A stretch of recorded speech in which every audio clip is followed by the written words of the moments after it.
বাবা কি হয়েছে? ও জানি আমি আগে থেকে জানতাম যে তুই টাকা চাবি। এই যে নে, আজকে কিন্তু শপিং করতে নিয়ে যাব, কোনো জায়গায় যাস না কিন্তু। আর হ্যাঁ, তোমরাও রেডি থেকো, শপিং করতে যাবো কিন্তু। মা আমাকে কিন্তু ভালো লাগে না, তুমি আমাকে কোন জায়গায় নিয়ে আসলে? তার মেয়েকে একদম রাজকুমারের মতো রেখেছে। কিছুক্ষণ পর এই রিয়া, তোর বাবা আসুক ততক্ষণে তো দাদার সাথে গিয়ে টাকাটা দিয়ে আয়। ঠিক আছে মা। কাটা সরে গেছে মা। এই রিয়া, রিয়া, আরে আমরা তো রেডি হয়ে গেছি, কিন্তু রিয়া টিউশনে গেছে। আরে তোমরা থাকতে বলো না ওকে? বারংবার বললাম কিন্তু থাকলো না ও। রাগ করেও কি করব, ও তো এমনিতে পড়াশোনায় ভালো। ঠিক আছে, তোমরাই চলো।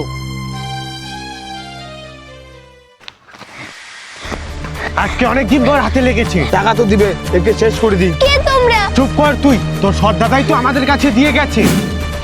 আরে থামলে কেন? ভাবছিলাম এইদিকে একজনের কাছে টাকা পাওয়া যায়। না না বাবা থাক, ডাইরেক্ট চলো। আরে ওকে তো ওইদিকে রেখে আসে, ওইদিকে গেলে তো ধরা পড়ে যাবো। আরে পাগল, বেশি সময় লাগবে না তো। তোকে আজকে আমরা